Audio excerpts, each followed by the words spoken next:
नमस्कार, मैं हूं शालिनी और आप देख रहे हैं सम्यक महाराष्ट्र न्यूज। आइए बढ़ते हैं आज की बड़ी खबर की ओर। क्या फिर एक हो जाएंगे एनसीपी के दोनों धड़े? अजित पवार ने दे दिया दो टूक जवाब।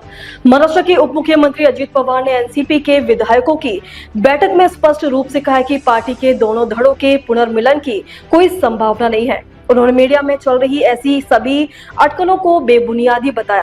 वहीं राज्य एनसीपी अध्यक्ष और सांसद सुनील तटकरे ने कहा है कि पुनर्मिलन का कोई प्रस्ताव नहीं है। विधायकों की बैठक में इस विषय पर कोई चर्चा तक नहीं हुई। पिछले सप्ताह शरद पवार ने बताया था कि उनकी पार्टी का एक वर्ग अजित पवार के नेतृत्व वाली एनसीपी के साथ फिर से साथ हाथ मिलाने के पक्ष में है, जिससे दोनों गुटों के एक होने की अटकलें तेज हो गई थी।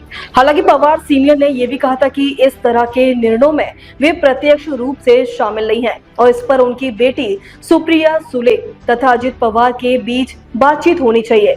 पिछले कुछ हफ्तों में शरद पवार और अजित पवार कई सार्वजनिक कार्यक्रमों में साथ नजर आए, जिससे इन अटकलों को और बल मिला। हालांकि अजित पवार धड़े के एक वरिष्ठ नेता ने साफ किया कि केएफ हमारे किसी भी नेता का ना तो शरद पवार से और ना ही एनसीपी के किसी पदाधिकारी से कोई संपर्क है। पुणे शहर में एनसीपी की इकाई में एक बड़ा संगठनात्मक फेरबदल होना तय माना जा रहा है। पुणे शहर अध्यक्ष दीपक मनकर ने जालसाजी के एक मामले में दर्ज एफआईआर के बाद पद से इस्तीफा दे दिया है। मनकर ने सभी आरोपों को खारिज करते हुए कहा कि कुछ स्वार्थी तत्व उनकी छवि खराब करने की कोशिश कर रहे हैं। मनकर का इस्तीफा ऐसे समय आया है जब मनपा चुनावों की तैयारियों के लिए समय कम बचा है।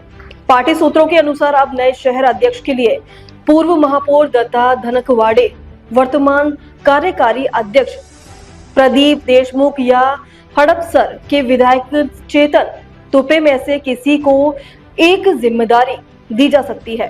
अब तक के लिए बस इतना ही। फिर होगी आपसे मुलाकात, तब तक के लिए नमस्कार और देखते रहिए सम्यक महाराष्ट्र न्यूज।